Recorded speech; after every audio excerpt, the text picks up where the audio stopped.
Good day, my word study friend. Welcome to day 31 of our 365 days Bible reading series. I am Elizabeth, and I'm excited to announce to you that today is our 1 month anniversary for this reading series, and it's been amazing so far. With God's help, we've made it to the book of Leviticus. And today, our Bible reading will be taken from the book of Leviticus, chapter 11 to chapter 13. So, do well to stay with us till the end of today's reading. God bless you. Leviticus chapter 11.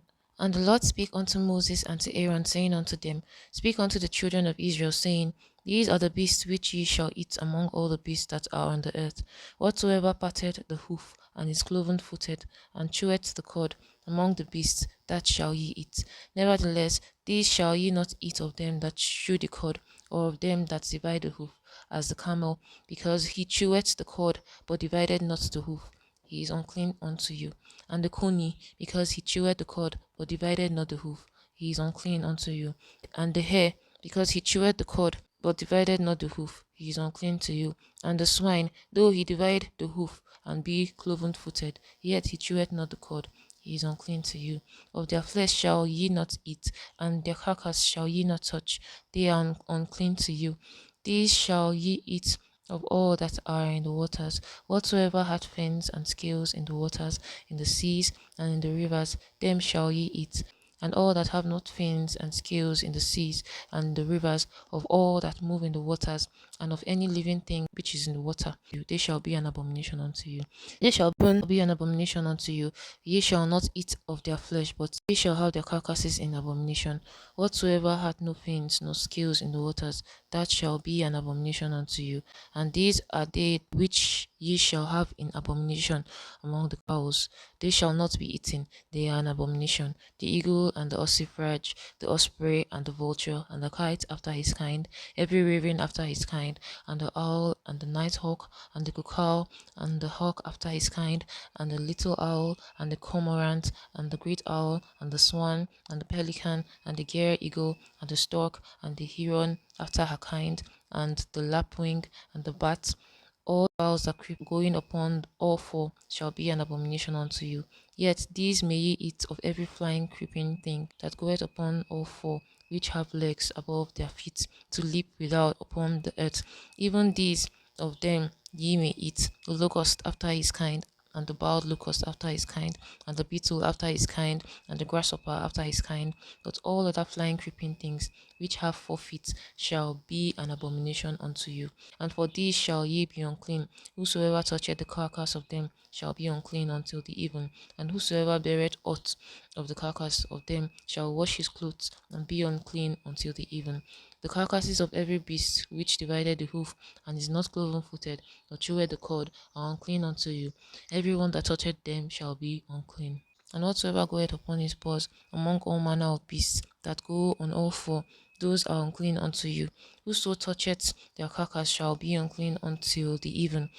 And he that beareth the carcass of them shall wash his clothes, and be unclean until even. They are unclean unto you. These also shall be unclean unto you among the creeping things that creepeth upon the earth, the weasel, and the mouse, and the tortoise after his kind, and the ferret, and the chameleon, and the lizard, and the snail, and the mole.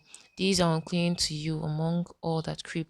Whosoever doth touch them when they be dead shall be unclean until even. And upon whatsoever any of them when they are dead doth fall, it shall be unclean, whether it be any vessel of wood, or raiment, or skin, or sack, whatsoever vessel it be, whether wherein any work is done, it must be put into water, and it shall be unclean until the even, so it shall be cleansed. And every earthen vessel whereinto any of them falleth, whatsoever is in it shall be unclean, and ye shall break it. Of all the meats which may be eaten, that on which such water cometh shall be unclean, and all drink that may be drunk in every vessel shall be unclean, and everything whereupon any part of their carcass falleth shall be unclean, whether it be oven or ranges for pots, they shall be broken down, for they are unclean, and shall be unclean unto you.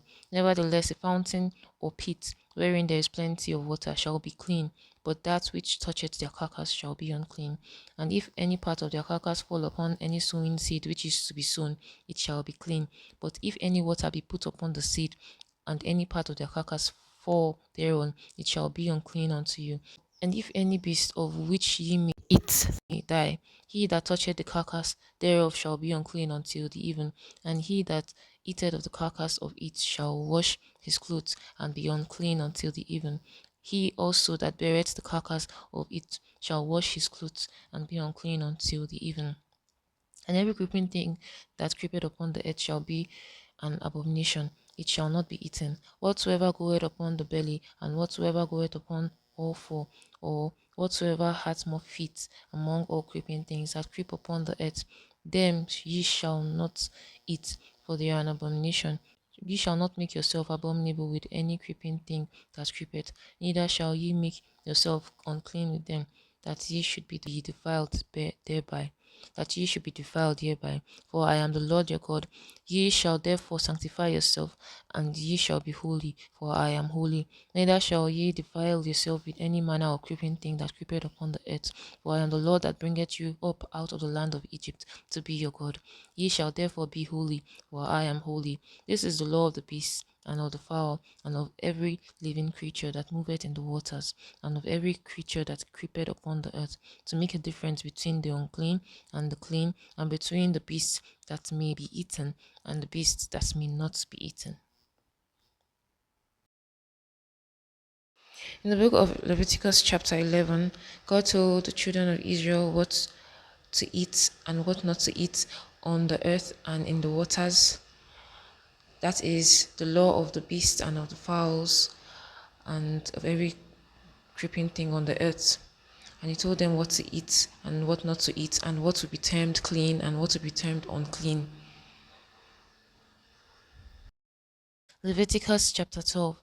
And the Lord spake unto Moses, saying, Speak unto the children of Israel, saying, If a woman have conceived seed and born a man child, then she shall be unclean 7 days, according to the days of the separation, for her infirmity shall she be unclean. And in the 8th day the flesh of his foreskin shall be circumcised, and she shall then continue in the blood of her purifying 3 and 30 days. She shall touch no hallowed thing, nor come into the sanctuary until the days of her purifying be fulfilled. But if she bear a male child, then she shall be unclean 2 weeks, as in her separation, and she shall continue in the blood of her purifying 6 days. And when the days of her purifying are fulfilled for a son or for a daughter, she shall bring a lamb of the first year for a burnt offering, and a young pigeon or a turtle dove for sin offering unto the door of the tabernacle of the congregation, unto the priests, who shall offer it before the Lord and make atonement for her, and she shall be cleansed from the issue of her blood. This is the law for her that hath borne a male or a female. And if she be not able to bring a lamb, then she shall bring 2 turtles and or 2 young pigeons, the one of the burnt offering, and the other for a sin offering, and the priest shall make an atonement for her, and she shall be clean. The book of Leviticus, chapter 12, tells us on how God told the Israelites on how a woman that just conceived will be treated for both the female child and the male child. The male child was going to be treated in a certain way. Afterwards, she will be purified for 7 days, and before she comes for circumcision and some other processes. And even the male child had her own special processes. And afterwards, the sin offering and burnt offering will be made on behalf for atonement of the lady. Leviticus chapter 13. And the Lord spake unto Moses and Aaron, saying, When a man shall have in the skin of his flesh a rising, a scab, or bright spot, and it be in the skin of his flesh like a plague of leprosy, then he shall be brought unto Aaron the priest, or unto one of the sons of the priest. And the priest shall look on the plague in the skin of the flesh, and when the hair in the plague is turned white, and the plague in sight be deeper than the skin of his flesh, it is a plague of leprosy, and the priest shall look on him and pronounce him unclean. If the bright spot be white in the skin of his flesh, and in sight be not deeper than the skin, and the hair thereof be not turned white, then the priest shall shut up him that had the plague 7 days. And the priest shall look on him the seventh day, and behold, if the plague in his sight be at a stay, and the plague spread not in the skin, then the priest shall shut him up 7 days more. And the priest shall look on him again the seventh day, and behold, if the plague be somewhat dark, and the plague spread not in the skin, the priest shall pronounce him clean. It is but a scab, and he shall wash his clothes and be clean. But if the scab spread much abroad in the skin, after that he had been seen of the priest for his cleansing, he shall be seen of the priest again. And if the priest see that, behold, the scab spreadeth in the skin, then the priest shall pronounce him unclean. It is leprosy. When the plague of leprosy is in a man, then he shall be brought unto the priest, and the priest shall see him. And behold, if the rising be white in the skin, and it have turned the hair white, and there be quick raw flesh in the rising, it is an old leprosy in the skin of his flesh. And the priest shall pronounce him unclean, and shall not shut him up, for he is unclean. And if a leprosy break out abroad in the skin, and the leprosy cover all the skin of him that had the plague from his head even to his foot, wheresoever the priest looketh, then the priest shall consider, and behold, if the leprosy have covered all his flesh, he shall pronounce him clean that had the plague. It is all turned white, he is clean. But when raw flesh appeareth in him, he shall be unclean, and the priest shall see the raw flesh and pronounce him to be unclean, for the raw flesh is unclean, it is a leprosy. Or if the raw flesh turn again and be changed unto white, he shall come unto the priest, and the priest shall see him, and behold, if the plague be turned into white, then the priest shall pronounce him clean that had the plague, he is clean.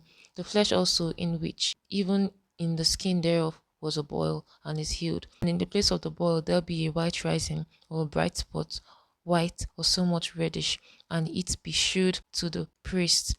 And if, when the priest seeth it, behold, it be in sight lower than the skin, and the hair thereof be turned white, the priest shall pronounce him unclean. It is a plague of leprosy broken out of the boil. But if the priest look on it, and behold, there be no white hairs therein, and if it be not lower than the skin, but be somewhat dark, then the priest shall shut him up 7 days. And if it spread much abroad in the skin, then the priest shall pronounce him unclean. It is a plague. But if the bright spot stay in his place and spread not, it is a burning boil, and the priest shall pronounce him clean.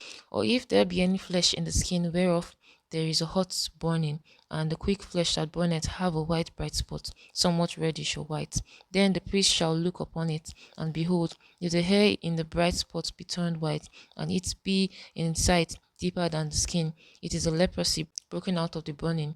Wherefore the priest shall pronounce him unclean. It is the plague of leprosy. But if the priest look on it, and behold, there be not white hair in the bright spot, and it be not lower than the other skin, but be somewhat dark, then the priest shall shut him up 7 days. And the priest shall look upon him the seventh day, and if it be spread much abroad in the skin, then the priest shall pronounce him unclean. It is a plague of leprosy. And if the bright spot stay in his place and spread not in the skin, but it be somewhat dark, it is a rising of the burning, and the priest shall pronounce him clean, for it is an inflammation of the burning. If a man or woman have a plague upon the head or the beard, then the priest shall see the plague, and behold, if it be in sight deeper than the skin, and there be in it a yellow thin hair, then the priest shall pronounce him unclean. It is a dry skull, even the leprosy upon the head or beard. And if the priest look on the plague of the skull, and behold, it be not in sight deeper than the skin, and that there is no black hair in it, then the priest shall shut up him that hath the plague of the skull 7 days. And in the seventh day the priest shall look on the plague, and behold, if the skull spread not, and there be in it no yellow hair, and the skull be not in sight deeper than the skin, he shall be shaven, but the skull shall he not shave. And the priest shall shut up him that had the skull 7 days more.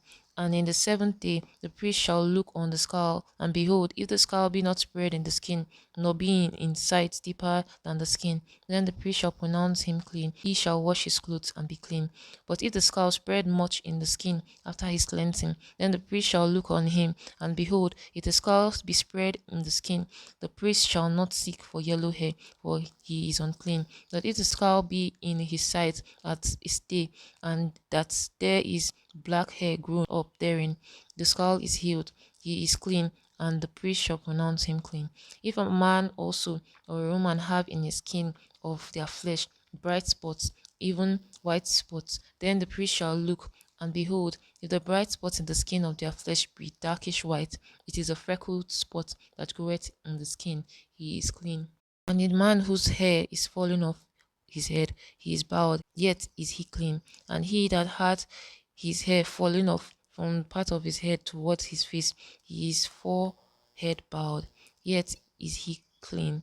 And if there be in the bowed head or bowed forehead or white reddish sore, it is a leprosy sprung up in his bowed head for his bowed forehead. The priest shall look upon it, and behold, if the rising of the sore be white reddish in his bald head, or his bald head, or his bald forehead, as leprosy appeareth in the skin of the flesh, he is a leprous man, he is unclean. The priest shall pronounce him utterly unclean. His plague is in his head, and the leper in whom the plague is, his clothes shall be rent, and his head bare, and he shall put a covering upon his upper lip, and shall cry, Unclean, unclean. All the days wherein the plague shall be in him, he shall be defiled. He is unclean. He shall dwell alone. Without the camp shall his habitation be. The garment also that the plague of leprosy is in, whether it be woolen garment or linen garment, whether it be in wrap or woof or linen or woolen, whether in the skin or in anything made of skin, and if the plague be greenish or reddish in the garment or in the skin, either in the wrap or in the woof or in anything of skin, it is a plague of leprosy, and it shall be showed unto the priest. And the priest shall look upon the plague and shut up it that had plague 7 days. And ye shall look on the plague on the seventh day. If the plague be spread in the garment, either in the wrap, or in the woof, or in the skin, or in any work that is made of skin, the plague is threatening leprosy, it is unclean. He shall therefore burn that garment, whether wrap or woof, in woolen or in linen, or in anything of skin, wherein the plague is, for it is a threatening leprosy, it shall be burnt in the fire. And if the priest shall look, and behold, the plague be not spread in the garment, either in the wrap, or in the woof, or in anything of skin, then the priest shall command that they wash the thing wherein the plague is, and he shall shut it up 7 days more. And the priest shall look on the plague after that it is washed, and behold, if the plague have not changed his color, and the plague be not spread, it is unclean. Thou shalt burn it in fire. It is fret inward, whether it be bare within or without. And if the plague look, and behold, the plague be somewhat dark after the washing of it, then he shall rend it out of the garment, or out of the skin, or out of the wrap, or out of the woof. And if it appear still in the garment, either in the wrap, or in the woof, or in anything of skin, it is a spreading plague. Thou shalt burn that wherein the plague is with fire, and the garment, either wrap or woof, or whatsoever thing of skin it be, which thou shalt wash. If the plague be departed from them, then it shall be washed the second time, and shall be clean. This is the law of the plague of leprosy in a garment of woolen or linen, either in wrap or woof, or anything of skins, to pronounce it clean or to pronounce it unclean. The book of Leviticus, chapter 13, tells us on how Moses and Aaron spoke according to what God had commanded them to the people on the law of leprosy, for even and how they would treat their clothes, and how they would identify the clean and unclean, and even while they separated them, or the quarantined people that were termed as unclean with leprosy, and how they will be brought back if they have been seen with signs of improvement. I'm so glad you made it, my friend, to the end of today's Bible reading series. It's been awesome having you, and I hope to see you tomorrow for day 32 of this Bible reading series, 365 days. God bless you.